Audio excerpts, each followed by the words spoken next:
വേണം. അവന്റെ പാപത്തെക്കുറിച്ച് പറഞ്ഞ്, പാപത്തെക്കുറിച്ച് പ്രസംഗിച്ച്, പാപത്തെക്കുറിച്ച് പറഞ്ഞ് അവന്റെ ഹൃദയം ഉഴുതു കഴിയുമ്പോൾ അവൻ കരയാൻ തുടങ്ങും. അയ്യോ, ഞാൻ പാപിയാണേ, എനിക്ക് രക്ഷകനെ വേണമേ. ഇന്ന് പലവിധത്തിൽ കരയും. കർത്താവേ, എനിക്ക് സഹായൻ ആരുമില്ല, നീ മാത്രം എന്റെ സഹായകൻ, എന്റെ അമ്മയും വിട്ടു, അപ്പനും വിട്ടു, കർത്താവേ എന്നെ സഹായിക്കണമെന്ന് കരഞ്ഞാൽ അകത്ത് ജനനം നടക്കത്തില്ല. വിത്ത് കൊണ്ടിരുന്നത് ആരാണ്? പരിശുദ്ധാത്മാവാകുന്ന ദൈവം. പരിശുദ്ധാത്മാവാകുന്ന ദൈവം വിത്ത് വിതയ്ക്കുക. പരിശുദ്ധാത്മാവാകുന്ന ദൈവമാണ് ഒരാളിൽ വിത്ത് കൊണ്ടുവരുന്നത്.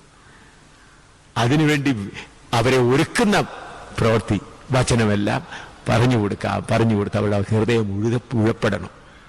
അങ്ങനെ ഉഴുമ്പോൾ മാത്രമാണ് അവിടെ ഹൃദയം എന്തായിത്തീരുന്നത്. ഇന്ന് വിത്ത് ലഭിക്കുന്നില്ല. ഞാൻ ഞങ്ങളുടെ അതിശയോക്തിയായിട്ട് പറയുകയല്ല,